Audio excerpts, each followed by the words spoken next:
What's going on, Way Sauce fam? Happy Valentine's Day. Here are our top 5 horror movie scenes where love conquers all.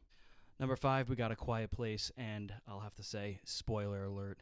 Towards the end of the movie, main character Lee Abbott, the father of the family, played by the one and only John Krasinski, who also wrote and directed the movie. He sacrifices himself to the monsters to save his children. This movie expresses the theme of doing whatever means necessary to save the ones you love, even in the face of complete chaos and dystopia.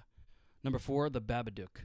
At the end of this film, brave, tough, and loving mother Amelia, played by Essie Davis, goes down to the basement after a world of chaos throughout this movie to so-called tame the monster that is now downstairs, to keep the house calm, so to speak. After facing this entity, she returns to the backyard to plan for her little son's birthday party, which happens to be the same day as her husband's death, years before. This movie deals with the theme of grief and how it might never really leave you, but you can learn to cope with it, and how love truly conquers all. Number 3, one of our favorite movies here, It Follows. This might be sort of an unconventional pick, but hear me out on this one. The whole movie is based on the fact that an entity that is not seen is following around our main characters and trying to harm them if they don't pass along this STD to someone else, engaging in that activity.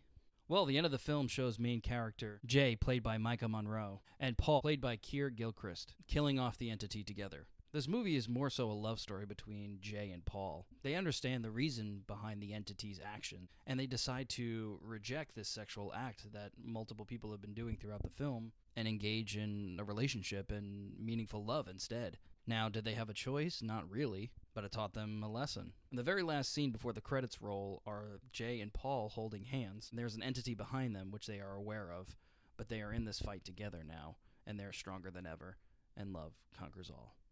Number 2, Train to Busan. At the end of this wild South Korean thriller, the main character sacrifices himself to the zombies to save his daughter and a woman that he met on the train. This movie once again shows the determination to sacrifice and do whatever it takes to save the ones that you love. This one's a tearjerker for sure, but a phenomenal movie.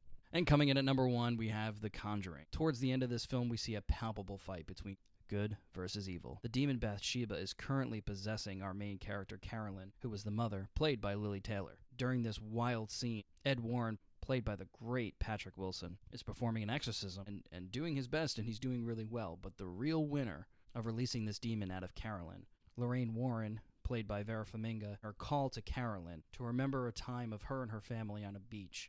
She's trying her best to get demon out of Carolyn, and she just keeps telling her to remember the loving time with her family. And at the end, the demon comes out, and she is saved, and the whole family is hugging and loving each other. The love that Carolyn has for her family trumps the evil, and she's able to defeat that strong entity that the Warrens had never seen before. And this is an ultimate test of good versus evil, and good winning, love conquering all.